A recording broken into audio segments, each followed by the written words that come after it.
जय भोलेनाथ। आज की कथा में आप सभी भक्तों का हार्दिक स्वागत है। भगवान भोलेनाथ आपकी समस्त मनोकामनाओं को पूर्ण करें। और अब भगवान भोलेनाथ का ध्यान करके आज की कथा का प्रारंभ करते हैं। ऋषियों ने कहा, प्रभु, अग्नि यज्ञ, देव यज्ञ, ब्रह्म यज्ञ, गुरु पूजा तथा ब्रह्म तृप्ति का हमारे समक्ष क्रमशः वर्णन कीजिए। सूत जी बोले, महर्षियों, गृहस्थ पुरुष अग्नि में सायंकाल और प्रातःकाल जो चावल आदि द्रव्य की आहुति देता है उसी को अग्नि यज्ञ कहते हैं। जो ब्रह्मचर्य आश्रम में स्थित है उन ब्रह्मचारियों के लिए समिधा का आधान ही अग्नि यज्ञ है। वे समिधा का ही अग्नि में हवन करें। ब्राह्मणों, ब्रह्मचर्य आश्रम में निवास करने वाले द्विजों का जब तक विवाह न हो जाए और वे औपासनाग्नि की प्रतिष्ठा न कर लें तब तक उनके लिए अग्नि में समिधा की आहुति, व्रत आदि का पालन तथा विशेष यजन आदि ही कर्तव्य है और यही उनके लिए अग्नि यज्ञ है। द्विजों, जिन्होंने बाह्य अग्नि को विसर्जित करके अपने आत्मा में ही अग्नि का आरोप कर लिया है, ऐसे वानप्रस्थियों और सन्यासियों के लिए यही हवन या अग्नि यज्ञ है कि वे विहित समय पर हितकर परिमित और पवित्र अन्न का भोजन कर लें। ब्राह्मणों, सायंकाल अग्नि के लिए दी हुई आहुति संपत्ति प्रदान करने वाली होती है, ऐसा जानना चाहिए, और प्रातःकाल सूर्यदेव को दी हुई आहुति आयु की वृद्धि करने वाली होती है। यह बात अच्छी तरह समझ लेनी चाहिए। दिन में अग्निदेव सूर्य में ही प्रविष्ट हो जाते हैं, अतः प्रातःकाल सूर्य को दी हुई आहुति भी अग्नि यज्ञ के ही अंतर्गत आती है। इस प्रकार यह अग्नि यज्ञ का वर्णन किया गया। इंद्र आदि समस्त देवताओं के उद्देश्य से अग्नि में जो आहुति दी जाती है उसे देव यज्ञ समझना चाहिए। स्थालीपाक आदि यज्ञों को देव यज्ञ ही मानना चाहिए और लौकिक अग्नि में प्रतिष्ठित जो चूड़ाकरण आदि संस्कार निमित्तक हवन कर्म है उन्हें भी देव यज्ञ के ही अंतर्गत जानना चाहिए। अब ब्रह्म यज्ञ का वर्णन सुनो। द्विज को चाहिए कि वह देवताओं की तृप्ति के लिए निरंतर ब्रह्म यज्ञ करे। वेदों का जो नित्य अध्ययन या स्वाध्याय होता है उसी को ब्रह्म यज्ञ कहा गया है। प्रातःकाल नित्य कर्म के अनंतर सायंकाल तक ब्रह्म यज्ञ किया जा सकता है। इसके बाद रात में इसका विधान नहीं है। अग्नि के बिना देव यज्ञ कैसे संपन्न होता है, इसे तुम लोग श्रद्धा से और आदर पूर्वक सुनो। सृष्टि के आरंभ में सर्वज्ञ, दयालु और सर्वसमर्थ महादेव जी ने समस्त लोगों के उपकार के लिए वारों की कल्पना की। वे भगवान शिव संसार रूपी रोग को दूर करने के लिए वैद्य हैं, उसके ज्ञाता तथा समस्त औषधों के भी औषध हैं। उन भगवान ने पहले अपने वार की कल्पना की जो आरोग्य प्रदान करने वाला है। तत्पश्चात अपनी माया शक्ति का वार बनाया जो संपत्ति प्रदान करने वाला होता है। जन्म काल में दुर्गतिग्रस्त बालक की रक्षा के लिए उन्होंने कुमार के वार की कल्पना की। तत्पश्चात सर्वसमर्थ महादेव जी ने आलस्य और पाप की निवृत्ति तथा समस्त लोगों का हित करने की इच्छा से लोक रक्षक भगवान विष्णु का वार बनाया। उसके बाद सबके स्वामी भगवान शिव ने पुष्टि और रक्षा के लिए आयुःकर्ता त्रिलोक सृष्टा परमेष्ठी ब्रह्मा का आयुष कारक वार बनाया जिससे संपूर्ण जगत के आयुष्य की सिद्धि हो सके। इसके बाद तीनों लोकों की वृद्धि के लिए पहले पुण्य पाप की रचना हो जाने पर उनके करने वाले लोगों को शुभाशुभ फल देने के लिए भगवान शिव ने इंद्र और यम के वारों का निर्माण किया। ये दोनों वार क्रमशः भोग देने वाले तथा लोगों के मृत्यु भय को दूर करने वाले हैं। इसके बाद सूर्य आदि 7 ग्रहों को जो अपने ही स्वरूप भूत तथा प्राणियों के लिए सुख दुख के सूचक हैं, भगवान शिव ने उपर्युक्त 7 वारों का स्वामी निश्चित किया और वे सबके सब ग्रह नक्षत्रों के ज्योतिर्मय मंडल में प्रतिष्ठित हैं।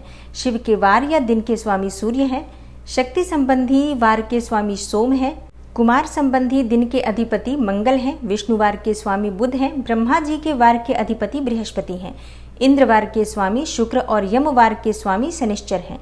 अपने अपने वार में की हुई उन देवताओं की पूजा अपने अपने फल को देने वाली होती है। सूर्य आरोग्य के और चंद्रमा संपत्ति के दाता है, मंगल व्याधियों का निवारण करते हैं, बुध पुष्टि देते हैं, बृहस्पति आयु की वृद्धि करते हैं, शुक्र भोग देते हैं और शनिश्चर मृत्यु का निवारण करते हैं। ये 7 वारों के क्रमशः फल बताए गए हैं जो उन देवताओं की प्रीति से प्राप्त होते हैं। अन्य देवताओं की भी पूजा का फल देने वाले भगवान शिव ही हैं। देवताओं की प्रसन्नता के लिए पूजा की 5 प्रकार की पद्धति बनाई गई। उन देवताओं के मंत्रों का जप करना यह पहला प्रकार है और उनके लिए होम करना दूसरा प्रकार है। दान करना तीसरा तथा तप करना चौथा प्रकार है। किसी वेदी पर, प्रतिमा में, अग्नि में अथवा ब्राह्मण के शरीर में आराध्य देवता की भावना करके 16 उपचारों से उनकी पूजा या आराधना करना ये 5वां प्रकार है। इनमें पूजा के उत्तरोत्तर आधार श्रेष्ठ है। पूर्व के अभाव में उत्तरोत्तर आधार का अवलंबन करना चाहिए। दोनों नेत्रों तथा मस्तक के रोग में और कुष्ठ रोग की शांति के लिए भगवान सूर्य की पूजा करके ब्राह्मणों को भोजन कराएं। तदनंतर 1 दिन, 1 मास, 1 वर्ष अथवा 3 वर्ष तक लगातार ऐसा साधन करना चाहिए। इससे यदि प्रबल प्रारब्ध का निर्माण हो जाए तो रोग एवं जरा आदि रोगों का नाश हो जाता है और इष्ट देव के नाम मंत्रों का जप आदि साधनवार आदि के अनुसार फल देते हैं। रविवार को सूर्यदेव के लिए, अन्य देवताओं के लिए तथा ब्राह्मणों के लिए विशिष्ट वस्तु अर्पित करें। यह साधन विशिष्ट फल देने वाला होता है तथा इसके द्वारा विशेष रूप से पापों की शांति होती है।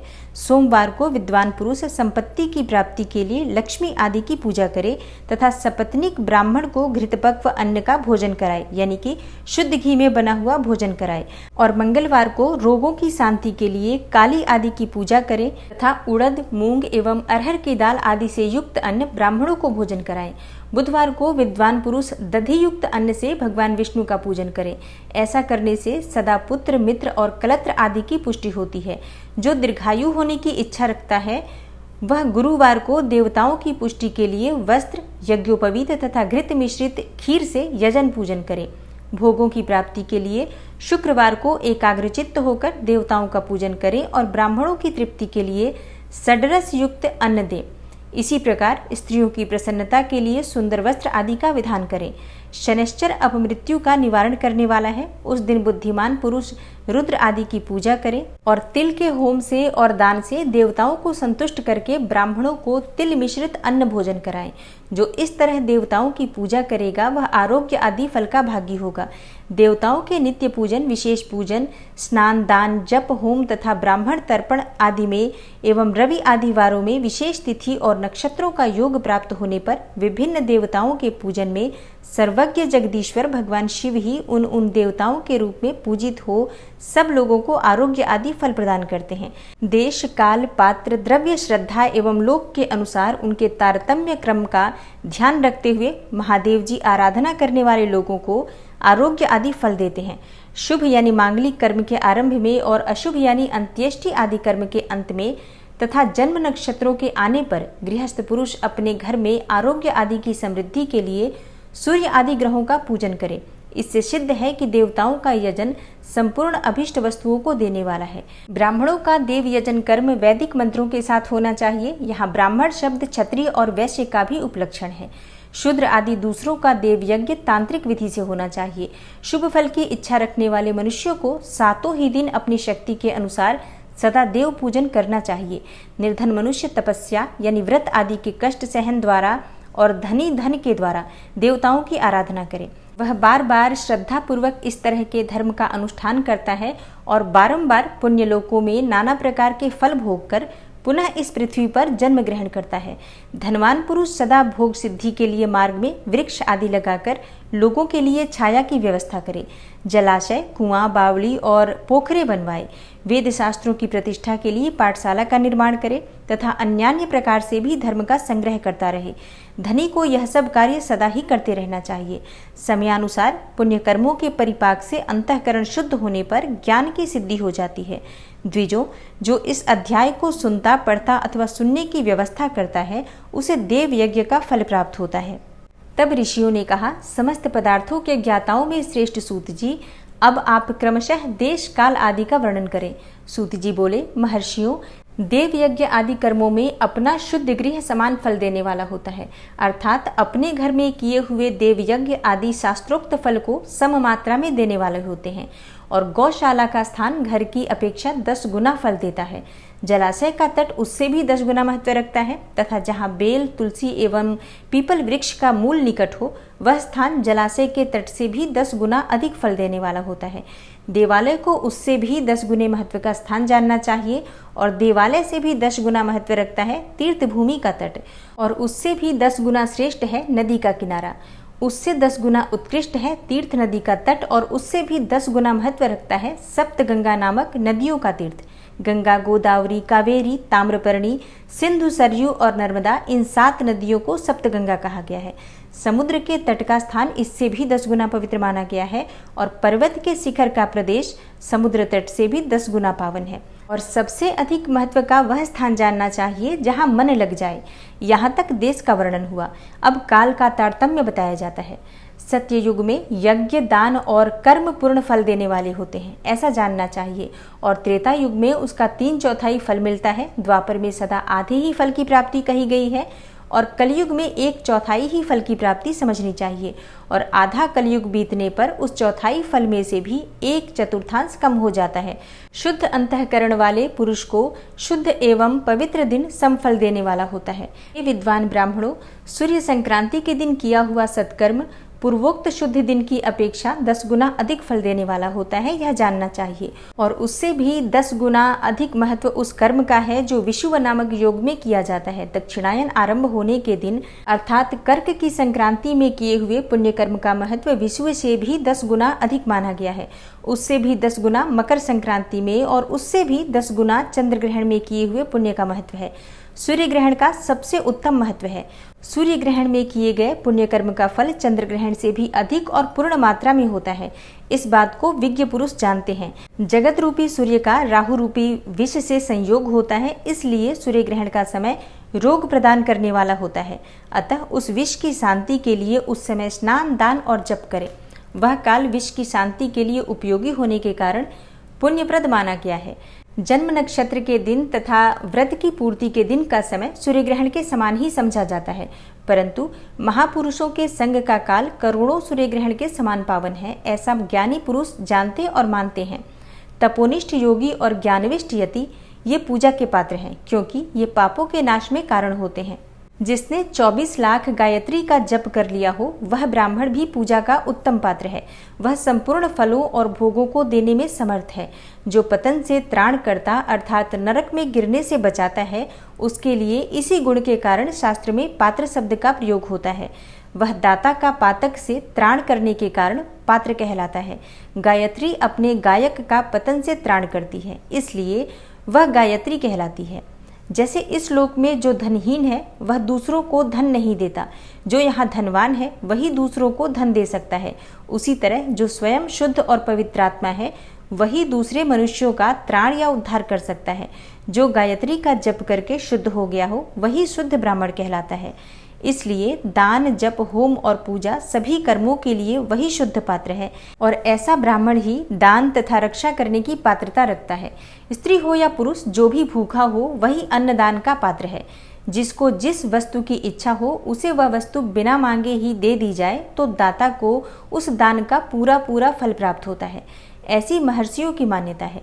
जो सवाल या याचना करने के बाद दिया गया हो वह दान आधा ही फल देने वाला माना गया है। अपने सेवक को दिया हुआ दान 1/4 फल देने वाला होता है। हे विप्रवरों, जो जाति मात्र से ब्राह्मण है और दीनता पूर्वक वृत्ति से जीवन बिताता है, उसे दिया हुआ धन का दान दाता को भूतल पर 10 वर्षों तक भोग प्रदान करने वाला होता है। वही दान यदि वेद वेत्ता ब्राह्मण को दिया जाए तो वह स्वर्गलोक में देवताओं के वर्ष से 10 वर्षों तक दिव्य भोग देने वाला होता है। शील और उच्च वृत्ति से लाया हुआ और गुरु दक्षिणा में प्राप्त हुआ अन्न धन शुद्ध द्रव्य कहलाता है। उसका दान दाता को पूर्ण फल देने वाला बताया गया है। क्षत्रियों का शौर्य से कमाया हुआ, वैश्यों का व्यापार से आया हुआ और शूद्रों का सेवा वृत्ति से प्राप्त किया हुआ धन भी उत्तम द्रव्य कहलाता है। धर्म की रक्षा करने वाली स्त्रियों को जो धन पिता एवं पति से मिला हुआ हो उनके लिए वह उत्तम द्रव्य है। गौ आदि 12 वस्तुओं का चैत्र आदि 12 महीनों में क्रमशः दान करना चाहिए। गऊ, भूमि, तिल, सुवर्ण, घी, वस्त्र, धान्य, गुड़, चांदी, नमक, कोहड़ा और कन्या, यही वे 12 वस्तुएं हैं। इनमें गोदान से कायिक, वाचिक और मानसिक पापों का निवारण होता है तथा कायिक आदि पुण्य कर्मों की पुष्टि होती है।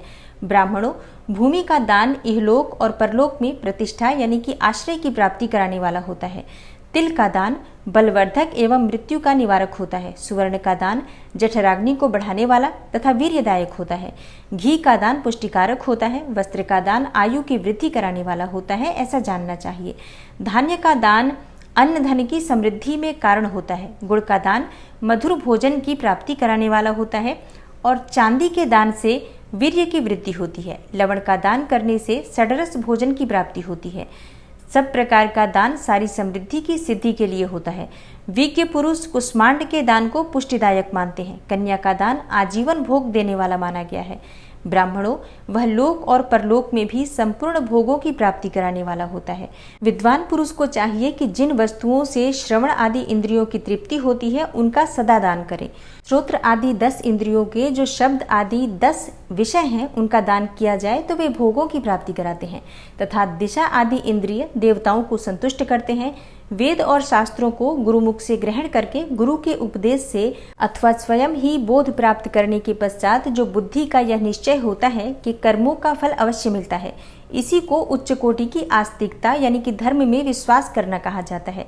भाई बंधु अथवा राजा के भय से जो आस्तिकता बुद्धि या श्रद्धा होती है वह कनिष्ठ श्रेणी की आस्तिकता होती है। जो सर्वथा दरिद्र है, जिसके पास सभी वस्तुओं का अभाव है, वह वाणी अथवा कर्म यानी कि शरीर द्वारा यजन करे। मंत्र स्तोत्र और जप आदि को वाणी द्वारा किया गया यजन समझना चाहिए तथा तीर्थ यात्रा और व्रत आदि को विद्वान पुरुष शारीरिक यजन मानते हैं। जिस किसी भी उपाय से थोड़ा हो या बहुत देवतार्पण बुद्धि से जो कुछ भी दिया अथवा किया जाए वह दान या सत्कर्म भोगों की प्राप्ति कराने में समर्थ होता है। तपस्या और दान ये 2 कर्म मनुष्य को सदा करने चाहिए तथा ऐसे गृह का दान करना चाहिए जो अपने वर्ण और गुण से सुशोभित हो। बुद्धिमान पुरुष देवताओं की तृप्ति के लिए जो कुछ देते हैं वह अतिशय मात्रा में और सब प्रकार के भोग प्रदान करने वाला होता है। उस दान से विद्वान पुरुष इस लोक और परलोक में उत्तम जन्म और सदा सुलभ होने वाला भोग पाता है।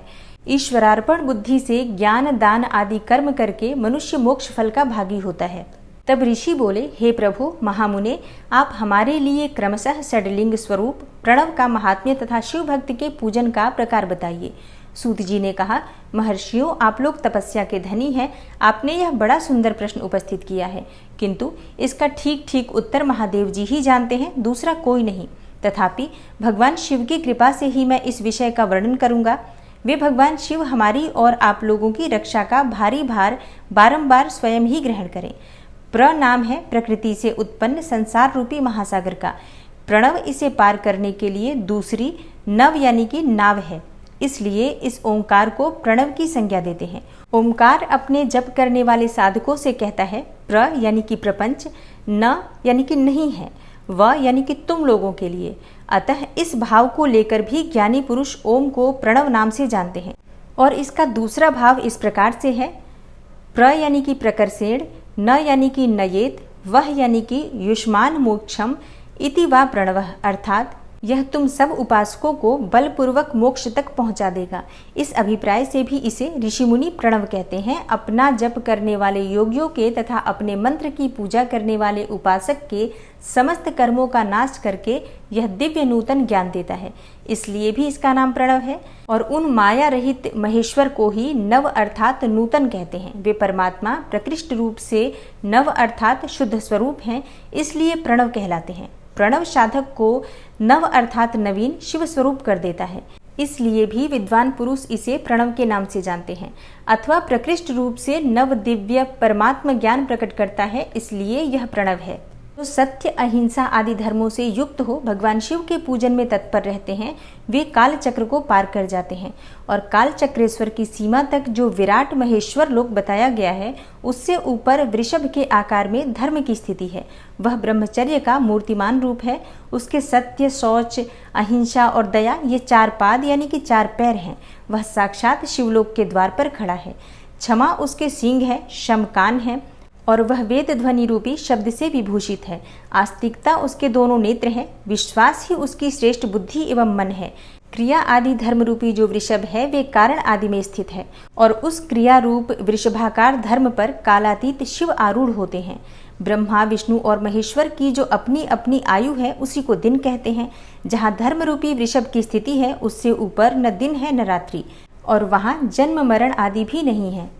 ऋषि बोले, सर्वज्ञों में श्रेष्ठ सूत जी, बंधन और मोक्ष का स्वरूप क्या है, यह हमें बताइए। सूत जी ने कहा, महर्षियों, मैं बंधन और मोक्ष का स्वरूप तथा मोक्ष के उपाय का वर्णन करूंगा, तुम लोग आदर पूर्वक सुनो। जो प्रकृति आदि 8 बंधनों से बंधा हुआ है वह जीव बद्ध कहलाता है, और जो उन 8 बंधनों से छूटा हुआ है उसे मुक्त कहते हैं। प्रकृति आदि को वश में कर लेना मोक्ष कहलाता है। बंधन आगंतुक है और मोक्ष स्वतः सिद्ध है। बद्ध जीव जब बंधन से मुक्त हो जाता है तब उसे मुक्त जीव कहते हैं। प्रकृति, बुद्धि, त्रिगुणात्मक अहंकार और 5 तन्मात्राएं हैं। इन्हें ज्ञानी पुरुष प्रकृत्याद्यष्टक मानते हैं। प्रकृति आदि 8 तत्वों के समूह से देह की उत्पत्ति हुई है और देह से कर्म उत्पन्न होता है और फिर कर्म से नूतन देह की उत्पत्ति होती है। इस प्रकार बारंबार जन्म और कर्म होते रहते हैं। शरीर को स्थूल, सूक्ष्म और कारण के भेद से 3 प्रकार का जानना चाहिए। स्थूल शरीर व्यापार कराने वाला, सूक्ष्म शरीर इंद्रिय भोग प्रदान करने वाला और कारण शरीर आत्मानंद की अनुभूति कराने वाला कहा गया है। जीव को उसके प्रारब्ध कर्मानुसार सुख और दुख प्राप्त होते हैं। वह अपने पुण्य कर्मों के फलस्वरूप सुख और पाप कर्मों के फलस्वरूप दुख का उपभोग करता है। अतः कर्म पाश से बंधा हुआ जीव अपने त्रिविध शरीर से होने वाले शुभाशुभ कर्मों द्वारा सदा चक्र की भांति बारंबार घुमाया जाता है। इस चक्रवत भ्रमण की निवृत्ति के लिए चक्रकर्ता का स्तवन एवं आराधन करना चाहिए। प्रकृति आदि जो 8 पाश बतलाए गए हैं उनका समुदाय ही महाचक्र है और जो प्रकृति से परे है वे परमात्मा शिव हैं। भगवान महेश्वर ही प्रकृति आदि महाचक्र के कर्ता हैं क्योंकि वे प्रकृति से परे हैं। जैसे बकायन नामक वृक्ष का थाला जल को पीता और उगलता है, उसी प्रकार शिव प्रकृति आदि को अपने वश में करके उस पर शासन करते हैं। उन्होंने सबको अपने वश में कर लिया है, इसलिए वे शिव कहे गए हैं। शिव ही सर्वज्ञ, परिपूर्ण तथा निष्प्रिय है। सर्वज्ञता, अनादिबोध, स्वतंत्रता, नित्य अलुप्त शक्ति से संयुक्त होना और अपने भीतर अनंत शक्तियों को धारण करना, महेश्वर के इन 6 प्रकार के मानसिक ऐश्वर्यों को केवल वेद जानता है। अतः भगवान शिव के अनुग्रह से ही प्रकृति आदि 8 तत्व वश में होते हैं। भगवान शिव का कृपा प्रसाद प्राप्त करने के लिए उन्हीं का पूजन करना चाहिए। यदि कहें शिव तो परिपूर्ण है, निष्प्रिय है, तो उनकी पूजा कैसे हो सकती है? तो इसका उत्तर यह है कि भगवान शिव के उद्देश्य से उनकी प्रसन्नता के लिए किया हुआ सत्कर्म उनके कृपा प्रसाद को प्राप्त कराने वाला होता है और शिवलिंग में, शिव की प्रतिमा में तथा शिव भक्त जनों में शिव की भावना करके उनकी प्रसन्नता के लिए पूजा करनी चाहिए। वह पूजन शरीर से, मन से, वाणी से और धन से भी किया जा सकता है। उस पूजा से महेश्वर शिव जो प्रकृति से परे हैं पूजक पर विशेष कृपा करते हैं और उनका वह कृपा प्रसाद सत्य होता है। शिव की कृपा से कर्म आदि सभी बंधन अपने वश में हो जाते हैं। कर्म से लेकर प्रकृति पर्यंत सब कुछ जब वश में हो जाता है तब वह जीव मुक्त कहलाता है और स्वात्मा राम रूप से विराजमान होता है। परमेश्वर शिव की कृपा से जब कर्म जनित शरीर अपने वश में हो जाता है तब भगवान शिव के लोक में निवास का सौभाग्य प्राप्त होता है। इसी को सालोक्य मुक्ति कहते हैं। ऋषि बोले, उत्तम व्रत का पालन करने वाले सूत जी, लिंग आदि में शिव जी की पूजा का क्या विधान है यह हमें बताइए। सूत जी ने कहा, द्विजो, मैं लिंगों के क्रम का यथावत वर्णन कर रहा हूँ, तुम सब लोग सुनो। वह प्रणव ही समस्त अभिष्ट वस्तुओं को देने वाला प्रथम लिंग है। उसे सूक्ष्म प्रणव स्वरूप समझो। सूक्ष्म लिंग निष्कल होता है और स्थूल लिंग सकल। पंचाक्षर मंत्र यानी कि नमः शिवाय को ही स्थूल लिंग कहा जाता है। उन दोनों प्रकार के लिंगों का पूजन तप कहलाता है और वे दोनों ही लिंग साक्षात मोक्ष देने वाले होते हैं। पौरुष लिंग और प्रकृति लिंग के रूप में बहुत से लिंग हैं। उन्हें भगवान शिव ही विस्तार पूर्वक बता सकते हैं, दूसरा कोई नहीं जानता। पृथ्वी के विकारभूत जो जो लिंग ज्ञात हैं उनको मैं तुमको बता रहा हूँ। उनमें स्वयंभू लिंग प्रथम है, दूसरा बिंदु लिंग और तीसरा प्रतिष्ठित लिंग, चौथा चर लिंग और 5वां गुरु लिंग है। देवर्षियों की तपस्या से संतुष्ट होकर उनके समीप प्रकट होने के लिए पृथ्वी के अंतर्गत बीज रूप से व्याप्त हुए भगवान शिव वृक्षों के अंकुर की भांति भूमि को भेद कर नाद लिंग के रूप में व्यक्त हो जाते हैं। वे स्वतः व्यक्त हुए शिव ही स्वयं प्रकट होने के कारण स्वयंभू नाम धारण करते हैं। ज्ञानी जन उन्हें स्वयंभू लिंग के रूप में जानते हैं और उस स्वयंभू लिंग की पूजा से उपासक का ज्ञान स्वयं ही बढ़ने लगता है। सोने चांदी आदि के पत्र पर, भूमि पर अथवा वेदी पर अपने हाथ से लिखित जो शुद्ध प्रणव मंत्र रूप लिंग है उसमें तथा मंत्र लिंग का आलेखन करके उसमें भगवान शिव की प्रतिष्ठा और आवाहन करें। ऐसा बिंदुनादमय लिंग स्थावर और जंगम दोनों ही प्रकार का होता है। इसमें शिव का दर्शन भावनामय ही है, ऐसा निसंदेह कहा जा सकता है। जिसको जहाँ भगवान शंकर के प्रकट होने का विश्वास हो उसके लिए वहीं प्रकट होकर वे अभीष्ट फल प्रदान करते हैं। अपने हाथ से लिखे हुए यंत्र में अथवा अकृत्रिम स्थावर आदि में भगवान शिव का आवाहन करके 16 उपचारों से उनकी पूजा करें। ऐसा करने से साधक स्वयं ही ऐश्वर्य को प्राप्त कर लेता है और इस प्रकार साधन के अभ्यास से उसको ज्ञान भी होता है। देवताओं और ऋषियों ने आत्मसिद्धि के लिए अपने हाथ से वैदिक मंत्रों के उच्चारण पूर्वक शुद्ध मंडल में शुद्ध भावना द्वारा जिस उत्तम शिवलिंग की स्थापना की है उसे पौरुष लिंग कहते हैं तथा वही प्रतिष्ठित लिंग कहलाता है। उस लिंग की पूजा करने से सदा पौरुष ऐश्वर्य की प्राप्ति होती है। महान ब्राह्मण और महाधनी राजा किसी कारीगर से शिवलिंग का निर्माण कराकर जो मंत्र पूर्वक उसकी स्थापना करते हैं उनके द्वारा स्थापित हुआ वह लिंग भी प्रतिष्ठित लिंग कहलाता है, किंतु वह प्राकृत लिंग है, इसलिए प्राकृत ऐश्वर्य भोग को ही देने वाला होता है। जो शक्तिशाली और नित्य होता है उसे पौरुष कहते हैं तथा जो दुर्बल और अनित्य होता है वह प्राकृत कहलाता है। लिंग नाभि, जिह्वा, नासाग्र भाग और शिखा के क्रम से कटी, हृदय और मस्तक तीनों स्थानों में जो लिंग की भावना की गई है उस आध्यात्मिक लिंग को ही चर लिंग कहते हैं। पर्वत को पौरुष लिंग बताया गया है और भूतल को विद्वान पुरुष प्राकृत लिंग मानते हैं। वृक्ष आदि को पौरुष लिंग जानना चाहिए और गुल्म आदि को प्राकृत लिंग, साठी नामक धान्य को प्राकृत लिंग समझना चाहिए और शाली यानी कि अगहनी एवं गेहूं को पौरुष लिंग। अणिमा आदि 8 सिद्धियों को देने वाला जो ऐश्वर्य है उसे पौरुष ऐश्वर्य जानना चाहिए। सुंदर स्त्री तथा धन आदि विषयों को आस्तिक पुरुष प्राकृत ऐश्वर्य कहते हैं। चरलिंगों में सबसे प्रथम रसलिंग का ही वर्णन किया जाता है। रसलिंग ब्राह्मणों को उनकी सारी अभिष्ट वस्तुओं को देने वाला है। शुभकारक बाणलिंग क्षत्रियों को महान राज्य की प्राप्ति कराने वाला है। सुवर्णलिंग वैश्यों को महाधनपति का पद प्रदान करने वाला है तथा सुंदर शिवलिंग शूद्रों को महाशुद्धि देने वाला है। स्फटिकमय लिंग तथा बाणलिंग सब लोगों को उनकी समस्त कामनाएं प्रदान करते हैं और अगर अपना ना हो तो दूसरे का स्फटिक या बाणलिंग भी पूजा के लिए निषिद्ध नहीं है। स्त्रियों के लिए विशेषकर सधवाओं के लिए पार्थिव लिंग की पूजा का विधान है और प्रवृत्ति मार्ग में स्थित विधवाओं के लिए स्फटिक लिंग की पूजा बताई गई है, परंतु विरक्त विधवाओं के लिए रसलिंग की पूजा को ही श्रेष्ठ कहा गया है। उत्तम व्रत का पालन करने वाले महर्षियों बचपन में, जवानी में और बुढ़ापे में भी शुद्ध स्फटिकमय शिवलिंग का पूजन स्त्रियों को समस्त भोग प्रदान करने वाला है और गृहासक्त स्त्रियों के लिए पीठ पूजा भूतल पर संपूर्ण अभिष्ट को देने वाली है। प्रवृत्ति मार्ग में चलने वाला पुरुष सुपात्र गुरु के सहयोग से ही समस्त पूजा कर्म संपन्न करे और इष्ट देव का अभिषेक करने के पश्चात अगहनी के चावल से बने हुए खीर आदि पकवानों द्वारा नैवेद्य अर्पण करे। पूजा के अंत में शिवलिंग को संपुट में पधराकर घर के भीतर पृथक रख दें। जो निवृत्ति मार्गी पुरुष हैं उनके लिए हाथ पर ही शिवलिंग पूजा का विधान है।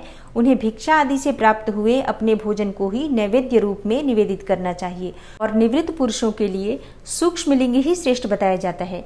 वे विभूति के द्वारा पूजन करें और विभूति को ही नैवेद्य रूप में निवेदित भी करें। पूजा करके उस लिंग को सदा अपने मस्तक पर धारण करें। विभूति 3 प्रकार की बताई गई है, लोकाग्नि जनित, वेदाग्नि जनित और शिवाग्नि जनित। लोकाग्नि जनित या लौकिक भस्म को द्रव्यों की शुद्धि के लिए लाकर रखें। मिट्टी, लकड़ी और लोहे के पात्रों की, धान्यों की, तिल आदि द्रव्यों की, वस्त्र आदि की तथा पर्युषित वस्तुओं की भस्म से शुद्धि होती है। कुत्ते आदि से दूषित हुए पात्रों की भी भस्म से ही शुद्धि मानी गई है। वस्तु विशेष की शुद्धि के लिए यथा योग्य सजल अथवा निर्जल भस्म का उपयोग करना चाहिए। वेदाग्नि जनित जो भस्म है उसको उन वैदिक कर्मों के अंत में धारण करना चाहिए। मंत्र और क्रिया से जनित जो होम कर्म है वह अग्नि में भस्म का रूप धारण करता है। उस भस्म को धारण करने से वह कर्म आत्मा में आरोपित हो जाता है। अघोर मूर्तिधारी शिव का जो अपना मंत्र है उसे पढ़कर बेल की लकड़ी को जलाएं। उस मंत्र से अभिमंत्रित अग्नि को शिवाग्नि कहा गया है। उसके द्वारा जले हुए काष्ठ का जो भस्म है वह शिवाग्नि जनित है। कपिला गाय के गोबर अथवा गाय मात्र के गोबर तथा शमी, पीपल, पलाश, बड़, अमलतास और बेर इनकी लकड़ियों को शिवाग्नि से जलाएं। वह शुद्ध भस्म शिवाग्नि जनित माना गया है। अथवा कुश की अग्नि में शिव मंत्र के उच्चारण पूर्वक काष्ठ को जलाएं। फिर उस भस्म को कपड़े से अच्छी तरह छानकर नए घड़े में भरकर रख दें और उस विभूति को समय समय पर अपनी कांति या शोभा की वृद्धि के लिए धारण करें। ऐसा करने वाला पुरुष सम्मानित एवं पूजित होता है। पूर्व काल में भगवान शिव ने भस्म शब्द का ऐसा ही अर्थ प्रकट किया था। जैसे राजा अपने राज्य में सारभूत कर को ग्रहण करता है, जैसे मनुष्य सस्य आदि को जलाकर रांध कर उसका सार ग्रहण करते हैं, तथा जैसे जठरानल नाना प्रकार के भक्ष्य भोज्य आदि पदार्थों को भारी मात्रा में ग्रहण करके जलाता, जलाकर सारतर वस्तु ग्रहण करता और उस सारतर वस्तु से स्वदेह का पोषण करता है, उसी प्रकार प्रपंचकर्ता परमेश्वर शिव ने भी अपने में आधेय रूप से विद्यमान प्रपंच को जलाकर भस्म रूप से उसके सार तत्व को ग्रहण किया। प्रपंच को दग्ध करके शिव ने उसके भस्म को अपने शरीर में लगाया है। राख यानी कि भभूत पोतने के बहाने जगत के सार को ही ग्रहण किया है। अपने शरीर में अपने लिए रत्न स्वरूप भस्म को इस प्रकार स्थापित किया है। आकाश के सार तत्व से केश, वायु के सार तत्व से मुख, अग्नि के सार तत्व से हृदय, जल के सार तत्व से कटिभाग और पृथ्वी के सार तत्व से घुटने को धारण किया है। इसी तरह उनके सारे अंग विभिन्न वस्तुओं के सार रूप हैं। महेश्वर ने अपने ललाट में तिलक रूप में जो त्रिपुंड धारण किया है वह ब्रह्मा, विष्णु और रुद्र का सार तत्व है। वे इन सब वस्तुओं को जगत के अभ्युदय का हेतु मानते हैं। इन भगवान शिव ने ही अपने प्रपंच के सार सर्वस्व को अपने वश में किया है, अतः इन्हें अपने वश में करने वाला दूसरा कोई नहीं है। जैसे समस्त मृगों का हिंसक मृगसिंह कहलाता है और उसकी हिंसा करने वाला दूसरा कोई मृग नहीं है, अतएव उसे सिंह कहा गया है। जन्म और मरण रूप द्वंद्व को भगवान शिव की माया ने ही अर्पित किया है।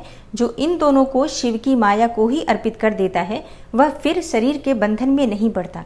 जब तक शरीर रहता है तब तक जो क्रिया के ही अधीन है वह जीव बद्ध कहलाता है।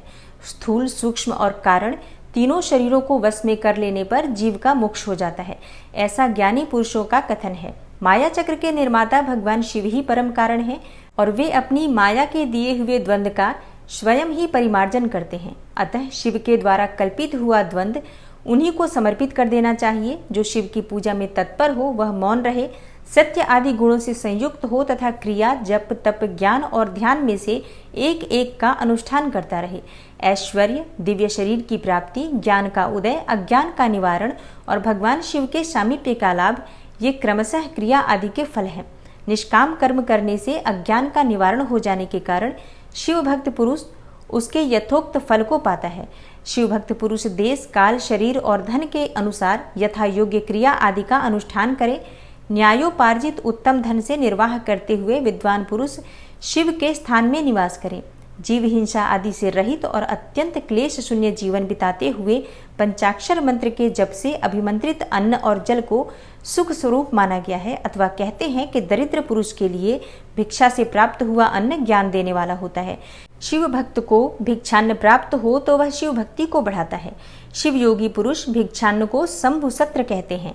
जिस किसी भी उपाय से जहाँ कहीं भी भूतल पर शुद्ध अन्न का भोजन करते हुए सदा मौन भाव से रहे और अपने साधन का रहस्य किसी पर प्रकट न करे और भक्तों के समक्ष ही शिव के महात्म्य को प्रकाशित करे, क्योंकि शिव मंत्र के रहस्य को भगवान शिव ही जानते हैं और कोई नहीं। तब ऋषि बोले, महाभाग व्यास शिष्य सूत जी, आपको नमस्कार है। अब आप उस परम उत्तम भस्म महात्म्य का ही वर्णन कीजिए। भस्म महात्म्य, रुद्राक्ष महात्म्य तथा उत्तम नाम महात्म्य, इन तीनों का परम प्रसन्नता पूर्वक प्रतिपादन कीजिए और हमारे हृदय को आनंद दीजिए। सूत जी ने कहा, महर्षियों, आपने बहुत उत्तम बात पूछी है। यह समस्त लोगों के लिए हितकारक विषय है। जो लोग भगवान शिव की उपासना करते हैं वे धन्य हैं, कृतार्थ हैं, उनका देह धारण सफल है तथा उनके समस्त कुल का उद्धार हो गया। जिनके मुख में भगवान शिव का नाम है, जो अपने मुख से सदाशिव और शिव इत्यादि नामों का उच्चारण करते रहते हैं, पाप उनका उसी तरह स्पर्श नहीं करते जैसे खदिर वृक्ष के अंगार को छूने का साहस कोई भी प्राणी नहीं कर सकते। हे श्री शिव, आपको नमस्कार है। श्री शिवाय नमस्तुभ्यम। ऐसी बात जब मुंह से निकलती है तब वह मुख समस्त पापों का विनाश करने वाला पावन तीर्थ बन जाता है और जो मनुष्य प्रसन्नता पूर्वक उस मुख का दर्शन करता है उसे निश्चय ही तीर्थ सेवन जनित फल प्राप्त होता है। ब्राह्मणों, शिव का नाम, विभूति, भस्म तथा रुद्राक्ष ये तीनों त्रिवेणी के समान परम पुण्यमय माने गए हैं। जहाँ ये तीनों शुभतर वस्तुएं सर्वदा रहती हैं, उसके दर्शन मात्र से मनुष्य त्रिवेणी स्नान का फल पा लेता है। भगवान शिव का नाम गंगा है, विभूति यमुना मानी गई है तथा रुद्राक्ष को सरस्वती कहा गया है। इन तीनों की संयुक्त त्रिवेणी समस्त पापों का नाश करने वाली है। हे श्रेष्ठ ब्राह्मणों, इन तीनों की महिमा को सद विलक्षण भगवान महेश्वर के बिना दूसरा कौन भली भांति जान सकता है। इस ब्रह्मांड में जो कुछ है वह सब तो केवल महेश्वर ही जानते हैं। विप्रगण, मैं अपनी श्रद्धा भक्ति के अनुसार संक्षेप में भगवान नामों की महिमा का कुछ वर्णन करता हूँ। आप सब लोग प्रेम पूर्वक सुनो। यह नाम महात्म्य समस्त पापों को हर लेने वाला सर्वोत्तम साधन है। भगवान शिव के इस नाम रूपी दावानल से महान पातक रूपी पर्वत अनायास ही भस्म हो जाता है। यह सत्य है, इसमें संशय नहीं है। शौनक, पाप मूलक जो नाना प्रकार के दुख हैं वे एकमात्र शिव नाम यानी कि भगवान नाम से ही नष्ट होने वाले हैं। दूसरे साधनों से संपूर्ण यत्न करने पर भी पूर्णतया नष्ट नहीं होते हैं। जो मनुष्य इस भूतल पर सदा भगवान शिव के नामों के जप में ही लगा हुआ है, वह वेदों का ज्ञाता है, वह पुण्यात्मा है, वह धन्यवाद का पात्र है तथा वह विद्वान माना गया है। हे मुने, जिनका शिव नाम जप में विश्वास है, उनके द्वारा आचरित नाना प्रकार के धर्म तत्काल फल देने के लिए उत्सुक हो जाते हैं। महर्षि, भगवान शिव के नाम से जितने पाप नष्ट होते हैं उतने पाप मनुष्य इस भूतल पर कर नहीं सकते। जो मनुष्य शिव नाम रूपी नौका पर आरूढ़ होकर संसार रूपी समुद्र को पार करते हैं, उनके जन्म मरण रूप संसार के मूलभूत वे सारे पाप निश्चय ही नष्ट हो जाते हैं। महामुने, संसार के मूलभूत पातक रूपी पादपों का शिव नाम रूपी कुठार से निश्चय ही नाश हो जाता है। जो पाप रूपी दावानल से पीड़ित हैं, उन्हें शिव नाम रूपी अमृत का पान करना चाहिए। पापों के दावानल से दग्ध होने वाले लोगों को उस शिव नामामृत के बिना शांति नहीं मिल सकती। जो शिव नाम रूपी सुधा की वृष्टि जनित धारा में गोते लगा रहे हैं, वे संसार रूपी दावानल के बीच में खड़े होने पर भी कदापि शोक के भागी नहीं होते। जिन महात्माओं के मन में शिव नाम के प्रति बड़ी भारी भक्ति है, ऐसे लोगों की सहसा और सर्वथा मुक्ति होती है। मुनीश्वर, जिसने अनेक जन्मों तक तपस्या की है, उसी की शिव नाम के प्रति भक्ति होती है, जो समस्त पापों का नाश करने वाली है। जिनके मन में भगवान शिव के नाम के प्रति खंडित न होने वाली असाधारण भक्ति प्रकट हुई है, उसी के लिए मोक्ष सुलभ है। जो मनुष्य अनेक पाप करके भी भगवान शिव के नाम जप में आदर पूर्वक लग गया है, वह समस्त पापों से मुक्त हो ही जाता है, इसमें संशय नहीं है। जिस प्रकार वन में दावानल से दग्ध हुए वृक्ष भस्म हो जाते हैं, उसी प्रकार शिव नाम रूपी दावानल से दग्ध होकर उस समय तक के सारे पाप भस्म हो जाते हैं। शौनक, जिसके अंग नित्य भस्म लगाने से पवित्र हो गए हैं तथा जो शिव नाम जप का आदर करने लगा है, वह घोर संसार सागर को भी पार कर ही लेता है। संपूर्ण वेदों का अवलोकन करके पूर्ववर्ती महर्षियों ने यही निश्चित किया है कि भगवान शिव के नाम का जप संसार सागर को पार करने के लिए सर्वोत्तम उपाय है। मुनिवरों, अधिक कहने से क्या लाभ है। मैं शिव नाम के सर्व पापाहारी महात्म्य का एक ही श्लोक में वर्णन करता हूँ। भगवान शंकर के एक नाम में भी पापहरण की जितनी शक्ति है, उतना पातक मनुष्य कभी कर ही नहीं सकता। मुने, पूर्व काल में महापापी राजा इंद्रद्युम्न ने शिव नाम के प्रभाव से ही उत्तम सद्गति प्राप्त की थी। इसी तरह कोई ब्राह्मणी युवती भी जो बहुत पाप कर चुकी थी, शिव नाम के प्रभाव से ही उत्तम गति को प्राप्त हुई। द्विजवरों, इस प्रकार मैंने तुमसे भगवान नाम के उत्तम महात्म्य का वर्णन किया है। अब तुम भस्म का महात्म्य सुनो, जो समस्त पावन वस्तुओं को भी पावन करने वाला है। महर्षियों, भस्म संपूर्ण मंगलों को देने वाला तथा उत्तम है। उसके दो भेद बताए गए हैं, उन भेदों का मैं वर्णन करता हूँ। सावधान होकर सुनो। एक को महाभस्म जानना चाहिए और दूसरे को स्वल्प भस्म। महाभस्म के भी अनेक भेद हैं। यह 3 प्रकार का कहा गया है, श्रौत, स्मार्त और लौकिक। स्वल्प भस्म के भी बहुत से भेदों का वर्णन किया गया है। श्रौत और स्मार्त भस्म को केवल द्विजों के ही उपयोग में आने के योग्य कहा गया है। तीसरा जो लौकिक भस्म है, वह अन्य सब लोगों के लिए भी उपयोग में आ सकता है। श्रेष्ठ महर्षियों ने यह बताया है कि द्विजों को वैदिक मंत्र के उच्चारण पूर्वक भस्म धारण करना चाहिए। दूसरे लोगों के लिए बिना मंत्र के ही केवल धारण करने का विधान है। जले हुए गोबर से प्रकट होने वाला भस्म आग्नेय कहलाता है। महामुने, वह भी त्रिपुंड का द्रव्य है, ऐसा कहा गया है।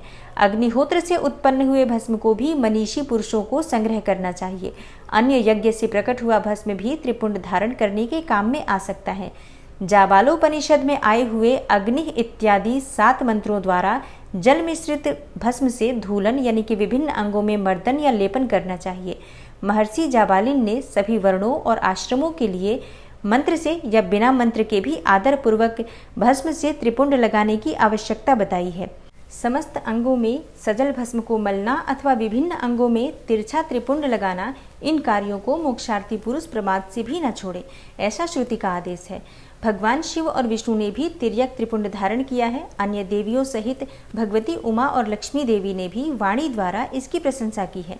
ब्राह्मणों, क्षत्रियों, वैश्यों, शूद्रों, वर्ण शंकरों तथा जाति भ्रष्ट पुरुषों ने भी उद्धूलन एवं त्रिपुंड के रूप में भस्म धारण किया है। इसके पश्चात भस्म धारण तथा त्रिपुंड की महिमा एवं विधि बताकर सूत जी ने फिर से कहा, महर्षियों, इस प्रकार मैंने संक्षेप में त्रिपुंड का महात्म्य बताया है। यह समस्त प्राणियों के लिए गोपनीय रहस्य है, अतः तुम्हें भी इसे गुप्त ही रखना चाहिए। हे मुनिवरों, ललाट आदि सभी निर्दिष्ट स्थानों में जो भस्म से 3 तिरछी रेखाएं बनाई जाती हैं, उन्हीं को विद्वानों ने त्रिपुंड कहा है। भौहों के मध्य भाग से लेकर जहाँ तक भौहों का अंत है, उतना बड़ा त्रिपुंड ललाट में धारण करना चाहिए। मध्यमा और अनामिका उंगली से 2 रेखाएं करके बीच में अंगुष्ठ द्वारा प्रतिलोम भाव से की गई रेखा त्रिपुंड कहलाती है, अथवा बीच की 3 उंगलियों से भस्म लेकर यत्नपूर्वक भक्ति भाव से ललाट में त्रिपुंड धारण करें। त्रिपुंड अत्यंत उत्तम तथा भोग और मोक्ष को देने वाला होता है। त्रिपुंड की तीनों रेखाओं में से प्रत्येक के 9 देवता हैं, जो सभी अंगों में स्थित हैं। मैं उनका परिचय देता हूँ, सावधान होकर सुनो। मुनिवरों, प्रणव का प्रथम अक्षर अकार, गार्हपत्य अग्नि, पृथ्वी, धर्म रजोगुण, ऋग्वेद, क्रियाशक्ति, प्रातः सवन तथा महादेव, ये त्रिपुंड की प्रथम रेखा के 9 देवता हैं। यह बात शिव दीक्षापरायण पुरुषों को अच्छी तरह समझ लेनी चाहिए। प्रणव का दूसरा अक्षर उकार, दक्षिणाग्नि, आकाश, सत्वगुण, यजुर्वेद, मध्यंदिन सवन, इच्छा शक्ति, अंतरात्मा तथा महेश्वर, ये दूसरी रेखा के 9 देवता हैं। प्रणव का तीसरा अक्षर मकार, आहवनी अग्नि, परमात्मा, तमोगुण, द्युलोक, ज्ञान शक्ति, सामवेद, तृतीय सवन तथा शिव, ये तीसरी रेखा के 9 देवता हैं। इस प्रकार स्थान देवताओं को उत्तम भक्ति भाव से नित्य नमस्कार करके स्नान आदि से शुद्ध हुआ पुरुष यदि त्रिपुंड धारण करे तो भोग और मोक्ष को भी प्राप्त कर लेता है। हे मुनीश्वर, ये संपूर्ण अंगों में स्थान देवता बताए गए हैं। अब उनके संबंधी स्थान बताता हूँ, भक्तिपूर्वक सुनो। 32, 16, 8 अथवा 5 स्थानों में त्रिपुंड का न्यास करें। मस्तक, ललाट, दोनों कान, दोनों नेत्र, दोनों नासिका, मुख, कंठ, दोनों हाथ, दोनों कोहनी, दोनों कलाई, हृदय, दोनों पार्श्वभाग, नाभि, दोनों अंडकोश, दोनों उरु, दोनों गुल्फ, दोनों घुटने, दोनों पिंडली और दोनों पैर, ये 32 उत्तम स्थान हैं। इनमें क्रमशः अग्नि, जल, पृथ्वी, वायु, 10 दिक्प्रदेश, 10 दिक्पाल तथा 8 वसुओं का निवास है। धर, ध्रुव, सोम, आप, अनिल, अनल, प्रत्युष और प्रभास, ये 8 वसु कहे गए हैं। इन सब का नाम मात्र लेकर इनके स्थानों में विद्वान पुरुष त्रिपुंड धारण करे, अथवा एकाग्र चित्त हो 16 स्थान में ही त्रिपुंड धारण करे। मस्तक, ललाट, कंठ, दोनों कंधों, दोनों भुजाओं, दोनों कोहनियों तथा दोनों कलाइयों में, हृदय में, नाभि में, दोनों पसलियों में तथा पृष्ठ भाग में त्रिपुंड लगाकर वहां दोनों अश्विनी कुमारों को शिव शक्ति, रुद्र ईश तथा नारद का और वामा आदि 9 शक्तियों का पूजन करें। ये सब मिलकर 16 देवता हैं। अश्विनी कुमार 2 कहे गए हैं, नासत्य और दस्र, अथवा मस्तक, केश, दोनों कान, मुख, दोनों भुजा, हृदय, नाभि, दोनों उरु, दोनों जानू, दोनों पैर और पृष्ठभाग, इन 16 स्थानों में 16 त्रिपुंड का न्यास करे। मस्तक में शिव, केश में चंद्रमा, दोनों कानों में रुद्र और ब्रह्मा, मुख में विघ्नराज गणेश, दोनों भुजाओं में विष्णु और लक्ष्मी, हृदय में शंभु, नाभि में प्रजापति, दोनों उरुओं में नाग और नाग कन्याएं, दोनों घुटनों में ऋषि कन्याएं, दोनों पैरों में समुद्र तथा विशाल पृष्ठभाग में संपूर्ण तीर्थ देवता रूप से विराजमान है। इस प्रकार 16 स्थानों का परिचय दिया गया और अब 8 स्थान बताए जाते हैं। गुह्य स्थान, ललाट, परम उत्तम कर्णयुगल, दोनों कंधे, हृदय और नाभि, ये 8 स्थान हैं। इन स्थानों में ब्रह्मा और सप्तर्षि, ये 8 देवता बताए गए हैं। मुनीश्वरों, भस्म के स्थान को जानने वाले विद्वानों ने इस तरह 8 स्थानों का परिचय दिया है, अथवा मस्तक, दोनों भुजाएं, हृदय और नाभि, इन 5 स्थानों को भस्मवेता पुरुषों ने भस्म धारण करने के योग्य बताया है। यथासंभव देश काल आदि की अपेक्षा रखते हुए उद्धूलन मतलब भस्म को अभिमंत्रित करना और जल में मिलाना आदि कार्य करें। यदि उद्धूलन में भी असमर्थ हो तो त्रिपुंड आदि लगाएं। त्रिनेत्रधारी, तीनों गुणों के आधार तथा तीनों देवताओं के जनक भगवान शिव का स्मरण करते हुए नमः शिवाय कहकर ललाट में त्रिपुंड लगाना चाहिए। ईशाभ्याम नमः ऐसा कहकर दोनों पार्श्व भागों में त्रिपुंड धारण करें। बीजाभ्याम नमः ऐसा बोलकर दोनों कलाइयों में भस्म लगाएं।